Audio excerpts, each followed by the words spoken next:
ஓடி ஓடி ஓடி ஓடி உட்கலந்த ஜோதியை நாடி நாடி நாடி நாடி நாட்களும் கழிந்து போய் வாடி வாடி வாடி வாடி மாண்டு போன மாந்தர்கள் கோடி கோடி கோடி கோடி எண்ணிறந்த கோடியே.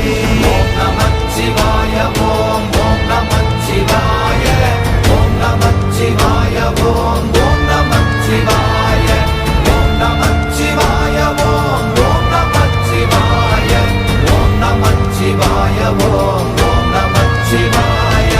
என்னிலே இருந்த ஒன்றை யான் அறிந்ததில்லையே, என்னிலே இருந்த ஒன்றை யான் அறிந்து கொண்டடின், என்னிலே இருந்த ஒன்றை யாவர் காண வல்லரோ, என்னிலே இருந்திருந்து யான் உணர்ந்து கொண்டேனே. ஓம் நமச்சிவாய ஓம் ஓம் நமச்சிவாய ஓம் நமச்சிவாய ஓம் ஓம் நமச்சிவாய ஓம் நமச்சிவாய ஓம் ஓம் நமச்சிவாய ஓம் நமச்சிவாய ஓம் ஓம் நமச்சிவாய. நீங்க எல்லாரும் ரொம்ப ரொம்ப ரொம்ப ரொம்ப லக்கி. அதுக்குதான் எல்லாரும் பேரையும் படிச்சது. இப்போ காசியில இருந்துட்டு உங்களுக்கு தீட்சை கொடுக்குறேன். எத்தனை பேர்த்துக்கு அமைய 67 பேரும் வேற level masterpiece masterpiece masterpiece பண்ணீங்க. வாய்ப்பே இல்லை. நானே வாழ்க்கையில முதல் டைம் காசிக்கு வரேன். காசிக்கு வந்து வீடியோவா போட்டுட்டு இருக்கும்போது ஞாயிற்றுக்கிழமை வந்துச்சு. அதுக்குள்ள நேத்தே கிளம்ப வேண்டியது பாருங்க. சரி, இன்னைக்கு ஞாயிற்றுக்கிழமை இருந்து இன்னும் 3 நாள் எக்ஸ்டெண்ட் பண்ணிட்டேன். இங்க இருந்து திரும்பி வரைக்கும் எனக்கு ஐடியாவே கிடையாது. பேசாம இப்படியே செட்டில் ஆயிடலாமெல்லாம் தோணுது. You people are so lucky. Not because Mahavishnu is hosting or Mahavishnu is giving a Diksha. I am nothing. நான் வந்து வெறும் டூல் தான். காசி விஸ்வநாதரோட அருள்ல இந்த புண்ணிய பூமியை பத்தி நினைச்சாலே புண்ணியம். இப்படிப்பட்ட ஒரு பூமியில இங்க இருந்து 1 கிலோமீட்டர் தான் கங்கை, இங்க இருந்து 1/2 கிலோமீட்டர். இந்த புண்ணிய நதியில நீராடினா மோட்சம் முக்தின்றாங்க. இன்னைக்கு நீங்க எல்லாருமே தீட்சை எங்க இருந்து வாங்க போறீங்க? காசில இருந்து வாங்க போறீங்க. உங்கள் அனைவருக்கும் குருவின் பரிபூரண அருளாசிகள். நீங்கள் அனைவரும் இப்பவே வாழ்த்துறேன் நானு. நீலாயுள் நிறை செல்வம் வான் புகழ் நற்பேறு நன்னிலம் நன்மக்கள் பெற்று எல்லா நலமும் வளமும் பெற்று மெய்ஞானம் விளங்கி அட்டமா சித்துக்கள் கரை வரப்பெற்று உயர்ந்த நிலை சாயுட்ச நிலை அடைந்து அருட்பெருஞ்சோதியை காண வேண்டும் என்று எல்லாம் வல்ல குருமார்களின் சார்பாகவும் அந்த பரம்பொருளையும் பரபிரமத்தையும் பிரார்த்திக்கிறேன். வாழ்க வளர்க உயர்க. சந்தோஷம் சந்தோஷம் சந்தோஷம். எல்லாருக்கும் நான் பேசுறது ரொம்ப கிளியரா கேக்குதுல்ல? சிறப்பு சிறப்பு சிறப்பு சிறப்பு. எல்லாருமே ஆஜராயிட்டீங்க. பேசும்போது நல்லா கேக்குது. அப்பப்ப கேள்வி கேட்பேன், இப்படி கையை தூக்கி காட்டலாம். புரிஞ்சுதா அப்படின்னு கேட்பேன், இப்படி புரிஞ்சுது அப்படின்னு சொல்லி காட்டலாம். தெரிஞ்சுதா அந்த படத்துல வர மாதிரி தான். முன்னை நினைத்தா புரிஞ்சுதா தெரிஞ்சுதா அப்படின்னு என்ன அடிக்கடி புரிஞ்சுதா தெரிஞ்சுதா அதெல்லாம் இருக்கட்டும். நீ சொல்லு, மேல சொல்லு. 9 கிரகங்களும் உச்சம் பெற்ற ஒருவன் ஒரு ஜோக்கு பாத்திருக்கீங்கல்ல? அந்த மாதிரிதான் இடையில இடையில கேட்பேன், இப்படி கையை தூக்கி காட்டணும். அப்பதான் நீங்க கனெக்டிவ்ல இருக்கீங்க அப்படின்றது எனக்கு தெரியும். ஓகேவா? கிளியரா? சிறப்பு. எங்க ஆரம்பிக்கலாம் இன்னைக்கு? எங்க ஆரம்பிக்கிறதுனே தெரியல. ஒரே பிளாங்கா இருக்குது. இல்ல இப்படியே ஜாலியா பாத்துக்கிட்டே இருந்துடலாமா? காசிக்கு வந்து பேசவே தோண மாட்டேங்குங்க சத்தியமாங்க. கிளாஸ வேற ஆர்கனைஸ் பண்ணி வச்சுக்கிட்டு என்ன பண்றது? ஒரே குழப்பமா இருக்கு. என்ன பேசுறது? இப்படி யாரையா பாத்திருக்கீங்களா? கண்டென்ட்டே இல்லாம கிளாஸுக்கு உங்களை எல்லாம் கூப்பிட்டு வச்சு 100 பேரை கூப்பிட்டு வச்சு, சத்தியமா சொல்ற இந்த ஹரிச்சந்திரா காட்டுன்னு ஒண்ணு இருக்கு. எப்பா சான்ஸே இல்லப்பா அந்த இடம். பல ஆத்மாக்களோட ஆத்ம சக்தி அப்படியே உணர முடியும். அங்க போனோடனே மைண்ட் அப்படியே டோட்டலா லோ ஆயிடுச்சு. நேத்து ஒரு 30 வீடியோ எடுக்கணும்னு போனா 3 வீடியோ தாண்ட முடியல. அதோட க்ளோஸ் நானு. அப்படியே மைண்ட் டோட்டலா ஒண்ணுமே செயல்பட விடாம செய்யக்கூடிய ஆற்றல் காசிக்கு இந்த அளவுக்கு இருக்கா அப்படின்னு சொல்லிட்டு எனக்கே ஷாக்கிங். அன்னைக்கு நைட் எல்லாம் தூக்கமும் இல்ல. திருமாறனும் ஒரு மாதிரி ஆயிட்டான், நானும் ஒரு மாதிரி ஆயிட்டேன். அன்னைக்கு லாஸ்ட் டைம் ஹரித்வார் போயிருந்தப்ப இப்ப பரவாயில்ல, ஹோட்டல் ரூம் எடுத்திருக்கேன். லாஸ்ட் டைமும் ஹோட்டல் ரூம் எடுக்கிறதுல ஒன்றும் பிரச்சனை இல்லை. பட் பரதேசியா போவோம்னு சொல்லி பரதேசியா போனோம். எந்த எதிர்பார்ப்பு இல்லாம போனப்போ என்ன நடந்ததுன்னா, நைட் அந்த பிளாட்ஃபார்ம்லயே அப்படியே படுத்து தூங்குறோம். அங்க ஒரு உணர்தல் ஒண்ணு கிடைச்சது.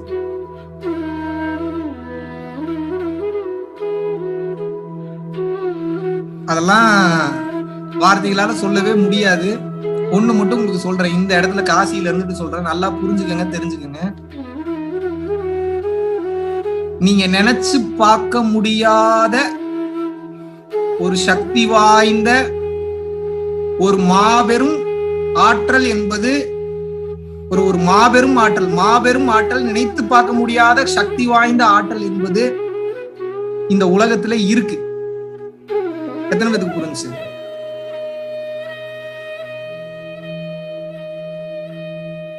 நீங்க நினைக்கிற மாதிரி இது சின்ன விஷயம் கிடையாது. சிவவாக்கியர் ஒரு வார்த்தையில சொல்லுவார், ஓடி ஓடி ஓடி ஓடி உட்கலந்த ஜோதியை நாடி நாடி நாடி நாடி நாட்களும் கழிந்து போய் வாடி வாடி வாடி வாடி மாண்டு போன மாந்தர்கள் கோடி கோடி கோடி கோடி எண்ணிறந்த கோடியேங்கிறார். போல மாதிரிதான் நானும் சுத்திட்டு இருந்தேன். என்னடா நம்ம சம்பாதிக்கிறோம், நம்ம சாப்பிடுறோம், இதுல எவனுக்கு எதுக்கு உதவி பண்ணணும், என்ன எதுக்கு அன்னதானம் பண்ணணும், அதை பண்ணணும் இதை பண்ணணும் இருந்தேன். அது ஒண்ணு நிகழ்த்தும் நமக்குள்ள. அது நிகழ்த்தும் போது சத்தியமா சொல்றேன், நீங்க எல்லாம் ஒண்ணுமே கிடையாது, ஒண்ணுமே இல்லாம போயிடுவீங்க. நீங்க உங்களோட அகங்காரம், ஆணவம், ஈகோ, இவ்வளவு நாள் நான் ஒண்ணு கட்டி தூக்கி வச்சு கொண்டாடிட்டு இருந்தீங்க தெரியுமா? அதெல்லாம் ஒரு குப்பைக்கு கூட பிரயோஜனம் கிடையாது, ஒரு குப்பை கூட கிடையாது.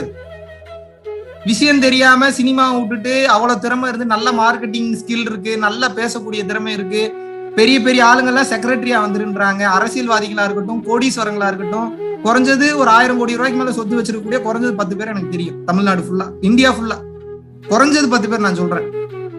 இவ்வளவு பேரோட டேட்டா பேஸ் எல்லாம் விட்டுட்டு நல்லா சம்பாதிக்கணும், சம்பாதிச்சிருக்கலாம். ஆன்மீகத்துக்கு வரணும்னா எதுக்கு ஆசிரமம் கட்டி கோடி கோடியா ஹெலிகாப்டர், ஏரோப்ளான் இதெல்லாம் வாங்கி நல்லா என் ஜாலியா வாழணுன்றதுக்காக வந்திருக்கேன். எனக்கு வாழ்றதுன்னு எப்படி வேணாலும் வாழ தெரியும். இது ஆன்மீகத்து மூலியமா பல 1000 கோடி தான் வச்சு வாழணுன்ற அவசியமே இல்லை. ஒரு பிளைட்ல போனால் நீ பாருங்க, 1000 கோடி ரூபா கொடுத்து ஓனா பிளைட் வாங்கி போனாலும் அதே சுகம்தான். 2500 ரூபா கொடுத்து கோயம்புத்தூர்ல இருந்து சென்னையில அதே பிளைட்ல போனீங்கன்னா அதே சுகம் தான். ஒன்னும் பெரிய சுகத்துல எல்லாம் ஒன்னும் பெரிய டிஃபரன்ஸ் இல்ல. வேணா என் பிளைட்ன்ற திமிர்த்தனை வேணா வருமே தவிர சுகம் எல்லாம் ஒண்ணுதான். பிளைட் வாங்கி நான் என்ன பண்ண போறேன்? ஒரு பொண்ணை புணர்ந்தாலும் அதே இன்பம் தான், 10 பொண்ணு புணர்ந்தாலும் அதே இன்பம் தான். எல்லாமே தோல் என்பது ஒண்ணுதான். Sex is all about the mind, not about the body. எத்தனை பேருக்கு இந்த உண்மை தெரியும்? ஒரு பெண்ணே இல்லாம ஒரு ஆணே தனக்குள்ள இருக்கக்கூடிய பெண் தன்மையோட புணரலாம். தெரியுமா உங்களுக்கு? பணம், காசு, பேரு, புகழ் இதெல்லாம் வந்ததுன்னா என்ன பண்ணுது உங்களை? நான் ஒருத்தன் அப்படின்ற தன்மை வரும்போதே அந்த ஒருத்தனை பாதுகாக்கணும், அந்த ஒருத்தனுக்கு வேணுங்கிறத வாங்கணும், சாப்பிடணும், தூங்கணும், பேரு புகழ் சம்பாதிக்கணும். இப்படி பாருங்க, உங்களோட தேவைக்காகவே ஓட ஆரம்பிக்கிறீங்க. இதுக்கு பேரு கர்மா. எப்போது ஒருவன் தனக்காகவும் தன் வாழ்க்கைக்காகவும் தன் குடும்பத்திற்காக வாழ்கிறானோ அப்ப அதுக்கெல்லாம் நீங்க பொறுப்பேற்றுக்கிறீங்க. அப்ப அந்த செயலுக்குண்டான கர்ம வினை என்பது உங்களுக்கு தான் வந்து சேரும். எத்தனை பேருக்கு புரிஞ்சு? இதுக்கு பேர் கர்மா. எவன் ஒருவன் தனக்காக வாழாமல் பிறருக்காகவும் இந்த உலகத்திற்காகவும் ஏதோ ஒரு வழியில பணம் காசு கொடுக்கலனாலும் பரவாயில்ல, மனதளவுல ஒரு நல்ல வார்த்தை அளவுல ஒரு எண்ண அளவுல இன்னொருத்தனுக்காக வாழ்ந்தீங்கன்னா அதுக்கு பேர் தர்மா. இது கர்ம வினைகளை அழிக்கும். எத்தனை பேருக்கு புரிஞ்சு? அப்ப உங்களுக்கு கர்மா வேணுமா தர்மா வேணுமான்னு முடிவு பண்ணக்கூடியது நீங்க தான், நான் கிடையாது. இப்ப உங்ககிட்ட ரெண்டுமே ஆப்ஷன் இருக்கு. அதுக்காக இப்ப நீங்க குடும்ப வாழ்க்கையில இருந்துட்டு நாங்க எப்படிதான் தர்மம் செய்யறது? ஏன் குடும்ப வாழ்க்கையில இருந்துட்டு தர்மம் செய்ய முடியாதா? எல்லாருமே ஃபவுண்டேஷன் ஆரம்பிக்கணுமா? பயிற்சி யாருக்கு வேணாலும் சொல்லி கொடுங்க, தவறே கிடையாது. நீங்க நல்ல லெவலுக்கு வந்ததுக்கு அப்புறம் நாங்க எல்லாருமே ஆசைப்படுறது அதுக்கு தான். இந்த கலை சாகாம நிறைய பேருக்கு போகணுன்றதுனாலதான் எத்தனை பேர் ஆன்லைன்ல உங்களுக்கு இந்த டெக்னிக் ஓப்பனா சொல்லி தருவாங்க. யோசிச்சு பாருங்க, நீங்க எத்தனை பேர் சொல்லி தராங்க? யாருமே சொல்லி தர மாட்டாங்க. ஆனா நான் சொல்லி தரேன். ஏன் அப்படின்னா, வள்ளலாரே எல்லாத்தையும் ஓப்பனா சொல்லிட்டு போயிட்டாரு. அருட்பாலா அந்த காலத்துல இன்டர்நெட் இல்ல. இந்த காலத்துல வள்ளலார் பிறந்திருந்தாரு, இன்டர்நெட்ல நான் பேசுற மாதிரி ஜூம்ல எல்லாத்துக்கும் பேசி விட்டுருப்பாரு.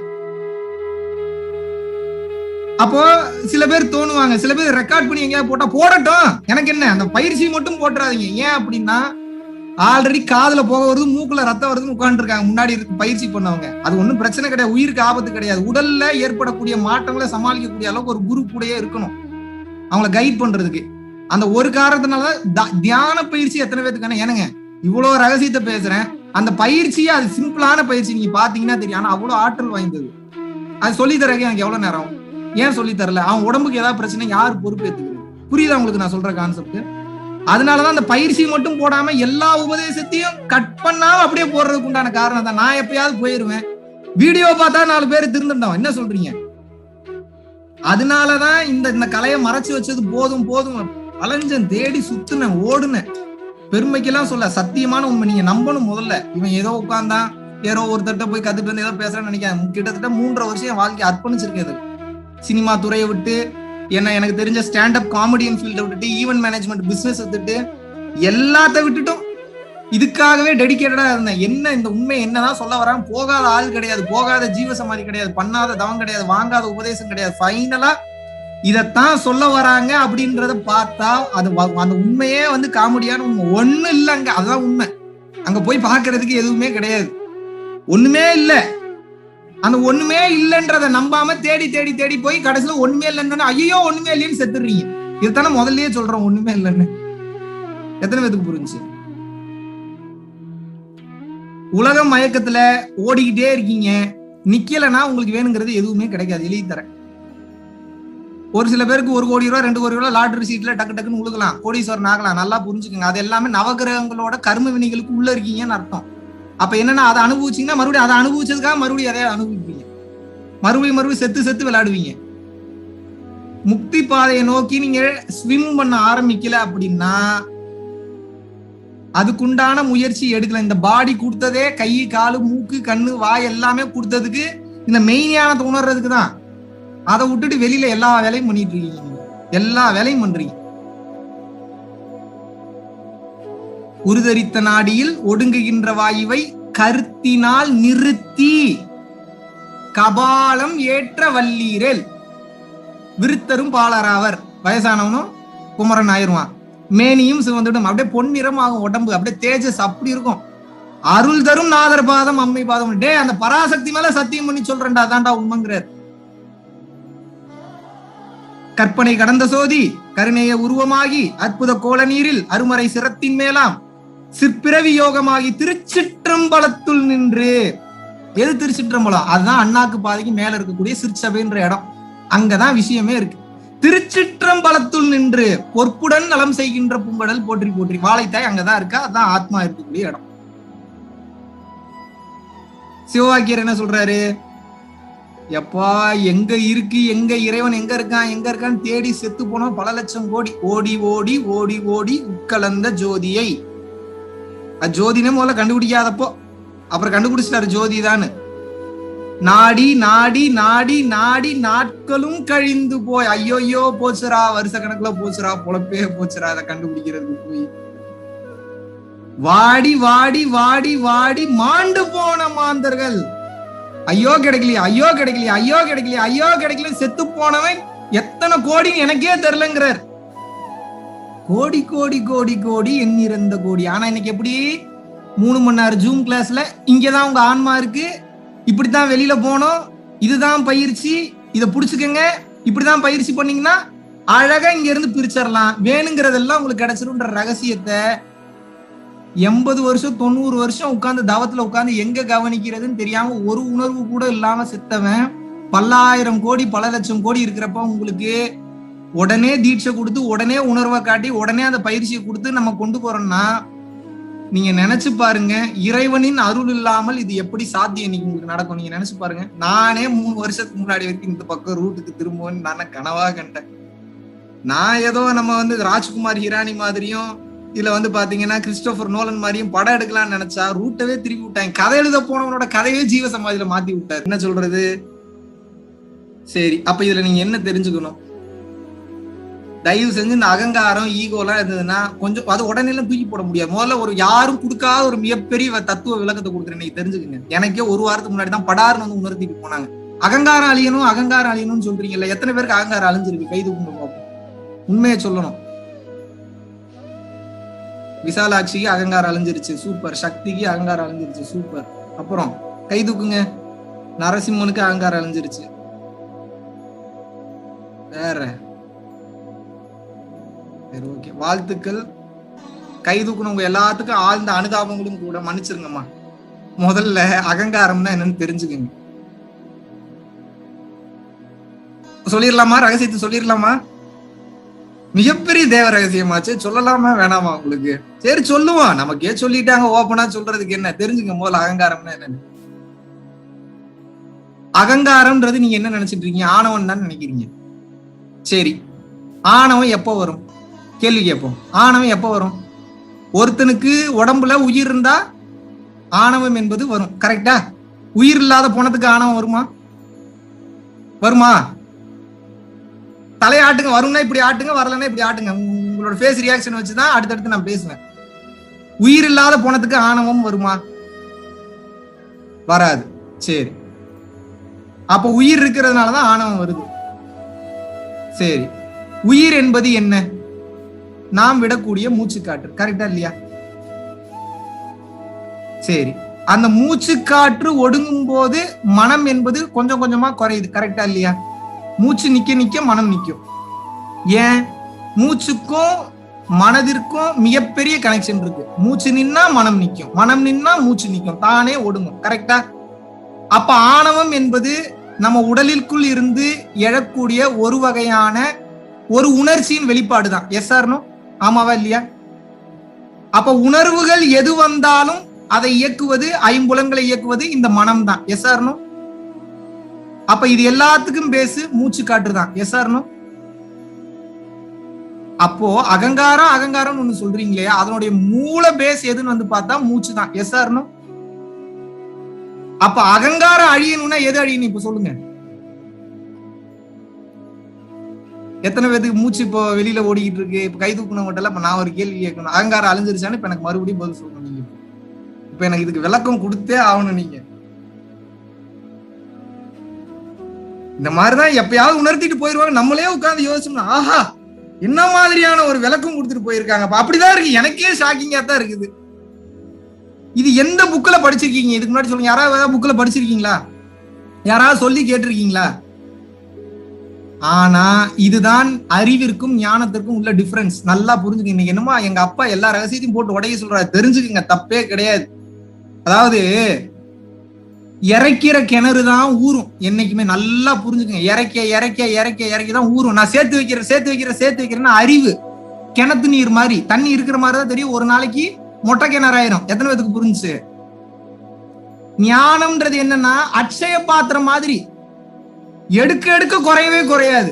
இந்த மாதிரிதான் புதுசு புதுசா ஏதாவது உணர்த்திட்டே இருப்பேன். உங்களுக்கு கண்டென்ட் தீர்ந்துருச்சுன்னா உடனே பிரபஞ்சத்துல இருந்து இறங்கும் அடுத்த கண்டென்ட் பேசுறதுக்கு. பையன் காலி ஆயிட்டான்னு தெரிஞ்சதுன்னா உடனே மேல ஆகாஷிக் ரெக்கார்ட்ஸ்ல இருந்து இறங்கும். அத்தனை வச்சிருக்குது அது. உங்களை என்டர்டெயின் பண்றதுன்னா விடிய விடிய இல்ல, வாழ்க்கை ஃபுல்லா கூட என்டர்டெயின் பண்ண முடியும். அவ்வளவு கண்டென்ட் இருக்கு. ஆனா அதை எதிர்பார்க்கல. ரகசியங்களை தெரிஞ்சு என்ன பண்ண போறோம்? ரகசியங்களை தெரிய தெரிய என்டர்டெயின்மெண்ட் தான். நம்ம ரகசியமாவே ஒடுங்கணுமா, இல்ல ரகசியத்தை தெரிஞ்சுட்டு வேடிக்கை பார்த்துட்டு இருக்கணுமா? அதாகவே கலந்து விடுவதுதான் உத்தமம். அதுகிட்ட இருந்து கேட்டுக்கிட்டே இருந்தீங்கன்னா கேட்கறதுக்கு நல்லா இருக்கும், சுவைக்கிறதுக்கு நல்லா இருக்கும், பாக்குறதுக்கு நல்லா இருக்கும், எல்லாம் நல்லா இருக்கும். ஆனா பிறப்பின் சுழற்சியில் சிக்கிக் கொள்வீர்கள். அதனாலதான் சரணாகதியே உயர்ந்த நிலைன்னு சித்தர்கள் சொன்னது காரணம் அதுதான். சரிப்பா, இப்ப என்னப்பா, நான் நாளைக்கு மூச்சை இப்படி பிடிச்சி மூச்சை நிப்பாட்டிடலாமா? அதான் அகங்காரத்தை குறைக்கணும்ட்டாப்ல நாளைக்கே மூக்கு பிடிச்சிட போறீங்க.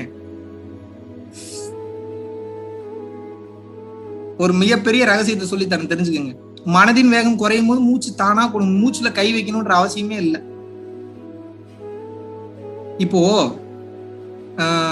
எப்படி சொல்றதுன்னா, உங்க மேல ஒரு கார் வந்து ஏத்துதுன்னு வச்சுப்போம். டக்குன்னு ஆக்சிடென்ட் ஆனோடனே டக்குன்னு மூச்சு எவ்வளவு ஸ்பீக்கரா மேல கீழே ஏறி இறங்கும். ஆமாவா இல்லையா? ஆனா அது கனவுன்னு தெரிஞ்சோடனே காம் ஆயிடுறீங்கல்ல. கனவுன்னு தெரிஞ்சோடனே காம் ஆயிடுறீங்கல்ல.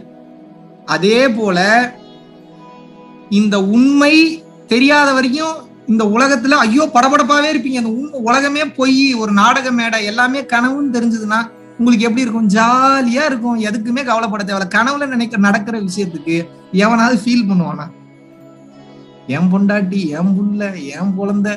இதுக்கு ஒரு சின்ன ஒரு கதை சொல்றேன் கேளுங்க. நீங்க எப்படிப்பட்ட மாயையில இருக்கீங்கன்னா, you really don't have any idea what kind of maya is troubling you. ஒரு டைம் என்ன நடக்குது அப்படின்னா, தேவலோகத்துல மேல நடந்த ஒரு விஷயம். நாரதர் என்ன பண்றாரு அப்படின்னா, போய் வந்து கேக்குறாப்ல சிவபெருமான்கிட்ட போய், மக்கள் பாருங்க எப்பேற்பட்ட ஒரு மாயையில சிக்கி தவிச்சுட்டு இருக்காங்கன்னு, இந்த மக்களுக்கு இதுல இருந்து எப்படி வெளியில வர்றதுன்னே தெரியல பாருங்க சிவபெருமான். என்னன்னு சிவபெருமான் பார்த்தாராம். ஓ, நான் படைச்ச படைப்பவே என்கிட்ட நீ அவ்வளவு ஏதாச்சும் சொல்றேன். சரி, எனக்கு தாகம் எடுக்குது, போய் தண்ணி எடுத்துட்டு வா அப்படின்னாராம். எங்க எடுத்துட்டு வரணும்? பூமியில போய் எடுத்துட்டு வா, மனுஷனா போய் எடுத்துட்டு வா அப்படின்னாராம். இந்தா போயிட்டு வரேன் அப்படின்ட்டு டக்குன்னு கிளம்பி டக்குன்னு ஆள் கெட்டப் சேஞ்ச் பண்ணி ஒரு சித்து வேலையை போட்டு கீழே போறாரு. கீழே போய் ஆறு ஒண்ணு ஓடிட்டு இருக்கு. தண்ணி கமண்டலத்துல எடுத்து திரும்புறாரு. ஒரு அழகான பொண்ணு, அப்படி ஒரு ஸ்ட்ரக்சர், அப்படி ஒரு அழகு, அப்படி ஒரு ஆளை பார்த்திருக்கவே மாட்டாரு. அப்படி ஒரு அழகு. உங்க வீட்டு அழகு எங்க வீட்டு அழகு இல்ல. அப்படியே கமண்டலத்தை கீழே போடுறாரு. அந்த பொண்ணோட அழகுல மயங்கி நிக்கிறார். நீங்க எல்லாம் ஒரு பொண்ணு மட்டும் ஸ்கெட்ச் போட்டாங்கன்னா தப்பிக்கவே முடியாது பசங்க. அப்படி இருக்கும். ஏன்னா கனெக்ஷனே அப்படிதான் அவங்க கிரியேட் பண்ணிருக்காங்க. எனர்ஜி அப்படிதான் கனெக்ட் ஆகும். அது அங்க லட்சணத்தோட எல்லாம் ஒரு பொண்ணு வந்ததுன்னு வைங்களேன், முடிஞ்சிட்டீங்கன்னு வச்சுக்கோங்க. தயவு செய்து வாழ்க்கை ஃபுல்லா அங்க லட்சணத்தோட ஒரு பொண்ணெல்லாம் பாத்துடக்கூடாதுன்னு வேண்டிக்கிங்க. பாத்துட்டீங்கன்னா லாக்கு, வெளியில வரவே முடியாது. அப்படிப்பட்ட ஒரு பொண்ணு அவரை பார்த்தோன்னே ஒரு லாக். என்ன பண்றாரு, இந்த பொண்ணை கல்யாணம் பண்ணிக்கணும்னு ஆசை வருது. லவ் ப்ரப்போஸ் பண்றாரு. அந்த அம்மாவும் சரின்னு தான், எங்க வீட்டுல எங்க அப்பாட்ட பேசினாதான் கல்யாணம் பண்ணிப்பேன் அப்படின்னு வந்த வேலையை விட்டுட்டு என்ன பண்றாரு, அவங்க அப்பாட்ட போய் பொண்ணு பாக்குறக்கா போறாரு, பேசுறாரு, கல்யாணம் பண்ணிக்கிறாங்க. இவங்களோட தாம்பத்தியத்துக்கு அழகா ஒரு குழந்தை பிறக்குது, ஒரு ஆண் குழந்தை. அப்படி ஒரு அழகு, அதுவும் இவரோட அறிவிலையும் அவங்களோட அழகுலையும் பிறக்குது. 2வது ஒரு குழந்தை, 3வது ஒரு குழந்தை. அப்படி வாழ்க்கையை வாழ்ந்துட்டு இருக்காரு. வேணுங்கிற சாப்பாடு, வேணுங்கிற தண்ணி வசதி, நிம்மதியான தூக்கம், அயன சயன உறக்கம், மனைவி நினைச்சா காலம் தீவிரா, தாம்பத்திய சுகம் என்ன, அப்படி ஒரு வாழ்க்கை வாழ்ந்துட்டு இருக்கிறாரு. ஒரு நாள் என்ன ஆகுதுன்னா, சில பல வருடங்கள் கழித்து சரியான மழை. அந்த ஆறுல காட்டாறு வெள்ளம் பிச்சுட்டு போகுது. தண்ணி ஓவரா வர்றதுல இவங்க இருந்த குடிசை வீடையும் பிச்சுட்டு போகுது. ஒரு பக்கம் மனைவி போறா, ஐயோயோ என் பொண்டாட்டி போறா. பொண்டாட்டி செத்துட்டா. 2 கையில 2 குழந்தை வச்சிருக்கிறாரு. 3வது குழந்தை காலை பிடிச்சிட்டு அந்த ஒரு குழந்தைய அடிச்சுட்டு போகுது. ஐயோ என் பையன் போறான். அவங்க அவுட்டு. லெஃப்ட் சைடு ஒரு குழந்தை போகுது, ரைட் சைடு ஒரு குழந்தை போகுது. ஐயோ என் வாழ்க்கையே போச்சு, ஐயோ குழந்தை எல்லாம் போச்சுன்றப்ப சிவபெருமான் தட்டி எழுப்பினாராம். நாரதா எந்திரிப்பா அப்படின்னாராம். தண்ணி கொண்டு வர சொன்னேன், எங்க கொண்டு வரலையா அப்படின்னு கேட்டாராம். தண்ணி கொண்டு வரலையா, எங்க இருந்து இவ்வளவு நாள்? இதுக்கு பேரு தாப்பா மாயை. அப்படின்றதுக்குள்ள இத்தனை வருட காலம் நடந்து முடிஞ்சிருக்கு. இதை எப்படி எடுத்துப்பீங்க நீங்க? இது நீங்க கதைக்காக எடுத்துக்கிட்டாலும் சிவபெருமான் உண்மையாக நாரதரை பண்ணாரா பண்ணலையா அதெல்லாம் 2வது.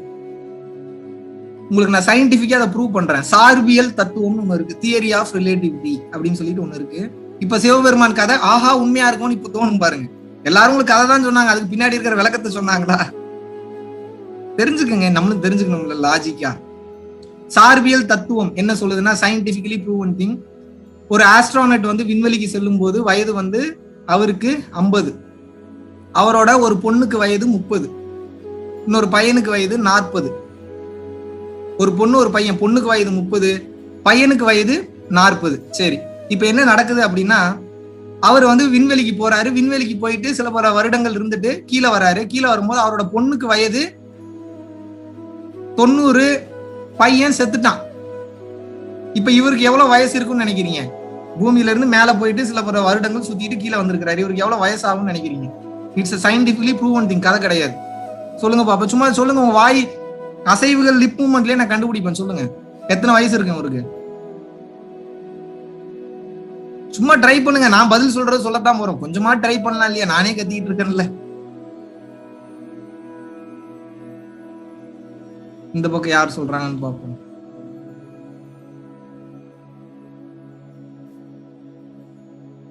ஓகே, அவருக்கு எத்தனை வயசு அப்படின்னா, மேல போயிட்டு வரும்போது பொண்ணுக்கு வயசு 90, பையனுக்கு வயசு செத்துட்டான் அப்படின்னா, ஒரு 100 வயசு செத்துட்டானா, அப்ப இவருக்கு எவ்வளவு வயசு இருந்ததுன்னா 55. இது எப்படி பாசிபிள்? யோசிங்க, இது எப்படி பாசிபிள்? பூமியின் ஈர்ப்பு விசையில இருக்கிற வரைக்கும் தான் டைம் வேலை செய்யும். பூமியோட சுழற்சிக்கு தகுந்த மாதிரி புவியீர்ப்பு விசையில இருக்கும்போது இதெல்லாம் உண்மை மாதிரியே தெரியும். ஏன்னா உங்களோட மைண்டுக்கும் புவியீர்ப்பு விசையோட காந்த சக்திக்கும் அப்பேற்பட்ட கனெக்ஷன் இருக்கு. உங்களை அப்படி நம்ப வைக்கும். ஒரு டைம் அவுட் ஆஃப் பாடி போயிட்டு வந்துட்டீங்கன்னா தெரியும் எவ்வளவு பெரிய ஒரு இல்யூஷன்ல மாட்டிட்டு முடிச்சுட்டு இருக்கிறோம் அப்படின்னு. உங்களுக்குலாம் ஐடியாவே கிடையாது என்ன மாதிரி டிசைன் பண்ணி வச்சிருக்காங்க தெரியுமா? இதுக்கு ப்ரூவன் திங் தான் இப்ப நான் சொன்ன சார்பியல் தத்துவம், தியரி ஆஃப் ரிலேட்டிவிட்டி. பூமியை விட்டு வெளியில போயிட்டு உள்ள வந்தா இவருக்கு வெறும் 5 வருஷம் தான் ஆயிருக்கு. என்ன காரணம்? சூரிய ஒளி அதிகமா படாத ஒரு இடம், கீழே இருக்கக்கூடிய உணவுகளை அதிகமா சாப்பிடல, புவியீர்ப்பு விசையோட சுழற்சியில சிக்கல். அப்படின்றப்போ கிராவிட்டி விட்டு மேல எகைன்ஸ்ட் கிராவிட்டி போகும்போது அவருக்கு வயதாகவில்லை. இப்பயாவது அவரு ஒரு ராக்கெட்டுக்குள்ளேயோ இல்ல செயற்கைக்கோளுக்குள்ளேயோ இருந்ததுனால வெறும் 55 வயசு. ஒருவேளை அப்படியே மனிதன் போக முடிஞ்சா அவர் வயசு ஆகுறதுக்கு ஏதாவது வாய்ப்பு இருக்கா? அப்ப நீங்க சொல்லுங்க, இந்த பூமியில இருக்கிறது எப்பேற்பட்ட ஒரு மாயமான ஒரு வாழ்க்கை. நான் சொல்றது புரியுதா? அப்ப உங்களுக்கு புரியுதா நான் சொல்றது? எப்பேற்பட்ட ஒரு இல்யூஷன்ல சிக்க வச்சிருக்கான்றது தெரியுதா உங்களுக்கு? இதை எப்போ உடைச்சு எறிஞ்சிட்டு வெளியில போய் பாப்பீங்க? நான் பேசுற கிளியரா கேக்குதுல்ல? எல்லாத்துக்கும் கிளியரா கேக்குதா? ஓகே. அப்ப என்னன்னா இந்த வாழ்க்கைய உண்மை நீங்க நினைச்சு வாழ்ந்தீங்கன்னா மாட்டிப்பீங்க. இது வந்து கம்ப்ளீட்டான ஒரு இல்யூஷனான வாழ்க்கை. நேத்து வந்து ஹரிச்சந்திரா காட் போயிருந்தா ஒரு பிணத்தை எரிச்சிட்டு இருந்தாங்க. அதுக்கு முன்னாடி நாள் வரைக்கும் உயிரோடு இருந்தாரு, டக்குன்னு செத்துட்டாரு. எங்க போனாரு அவரு சொல்லுங்க பாப்போம். நான் என்ன கேக்குறேன்னா, ஒருத்த வந்து பிறந்ததுல இருந்தே கொலை, திருட்டு, கற்பழிப்பு, ரேப்பு, திருடுறது, அசிங்கப்படுத்துறது, அவமானப்படுத்துறது, இப்படியே வாழ்ந்த ஒருத்தன் நல்ல கோடீஸ்வரனா வாழ்ந்து டக்குன்னு செத்துறான்னு வச்சுப்போம். ஒரு சின்ன ஒரு எக்ஸாம்பிள், டக்குன்னு செத்துறான், அவ்வளவு கெட்டவன். செத்துட்டா அவனுக்கு எல்லாமே முடிஞ்சிருச்சுன்னு அர்த்தமா? அப்ப இவ்வளவு நாள் அவன் வாழ்ந்த வாழ்க்கைக்கு எப்படி அவன் பயன் அனுபவிப்பான்? அதுக்கு ஏதோ ஒரு விஷயம் நடக்கணும்ல. நீங்க எல்லாம் கேக்குறீங்கல்ல, அப்ப நாங்கெல்லாம் நல்லா வாழ்றோம், அப்ப என்னோட வசந்தவனா உங்களுக்கு கேள்வி வருதா வரலையா? எத்தனை பேத்துக்கு வருது இந்த கேள்வி? அப்ப ஒருத்தன் அப்படி வாழ்ந்தா அப்படி செத்துட்டான் அப்படின்னா அவனை அப்படியே மன்னிச்சு விட்டுறலாமா? அவன் ஆத்மா பிரிஞ்சிருச்சுன்னா அவன் சந்தோஷமா வாழ்ந்ததா ஒரு அர்த்தமா? அப்ப என்ன பண்ணுனா, இது நாள் வரைக்கும் அவன் வாழ்ந்த வாழ்க்கையில எங்கேயாவது திருந்துவானா? இந்த விளக்கத்தையும் நீங்க சொல்லிடுறேன், தெரிஞ்சுங்க. அரசன் அன்று கொள்வான், அன்னைக்கே கொள்வான். தெய்வம் நின்று கொல்லும், நின்னுதான் கொல்லும், உடனே கொல்ல மாட்டீங்கன்னா பல பேருக்கு கோவம் வேற வருது. ஏன் அவ்வளவு தூரம் தெரிஞ்ச கடவுளுக்கு உடனே கொல்ல தெரியாதா? அறிவு இல்லையா? அறிவு கட்ட முட்டா கடவுள் தான் திட்டுறீங்க. நான் கேக்குறேன், கருணை கடலை திட்டலாமா நம்ம? அது என்ன பண்ணுது? நம்மள மாதிரி உடனே கொல்ற அளவுக்கு முட்டாத்தனமான இது இல்ல. நம்ம சில பேர் வந்து ஆத்திரத்துல, அவசரத்துல, புத்தி பதட்டத்துல சில பல தவறுகள் பண்ணுவோம். அதவே கண்டினியூ பண்ணிட்டு வரும். அப்ப அது என்ன பாக்குது? இப்ப என்ன பண்ணுது? உடனே தண்டனை கொடுக்காம இவன் எப்பயாவது திருந்துவானான்னு. ஏன்னா மனித பிறவி கிடைக்கிறதே கஷ்டம். கடைசி வரைக்கும் வாய்ப்பு கொடுக்குது, சாகிறதுக்கு கடைசி செகண்ட் வரைக்கும். இவன் திருந்தாதனால மறுபடியும் அடுத்த பாடி எடுத்து வர்றான் அந்த கர்ம வினை அனுபவிக்கிறதுக்காக. இப்ப சொல்லுங்க, கடவுள் நல்ல விஷயத்துக்கு தான் நம்மள பண்றாரு. உடனே தண்டிக்காத காரணம் என்ன? நாம் அதிலிருந்து பாடம் கற்றுக்கொள்ளவில்லை. எப்போ ஒருத்தனுக்கு வாழ்க்கையில பிரச்சனை வரும், எப்போ ஒருத்தன் ஒரு பிரச்சனையில இருந்து பாடம் கத்துக்கலையா அதே பிரச்சனை திருப்பி வரதான் செய்யும், திருப்பி வரத்தான் செய்யும். இதுல என்ன பெரிய ராக்கெட் சயின்ஸ் இருக்க வேண்டியது? இது என்ன பெருசா இதுக்கு என்ன கத்துக்க வேண்டியது இருக்கு?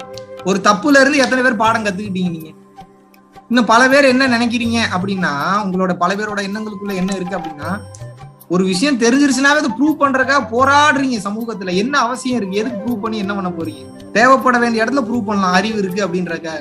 எந்த இடத்துக்கு போனாலும் இப்படிதான் கெட்ட பேர் வாங்கிக்கிறீங்க.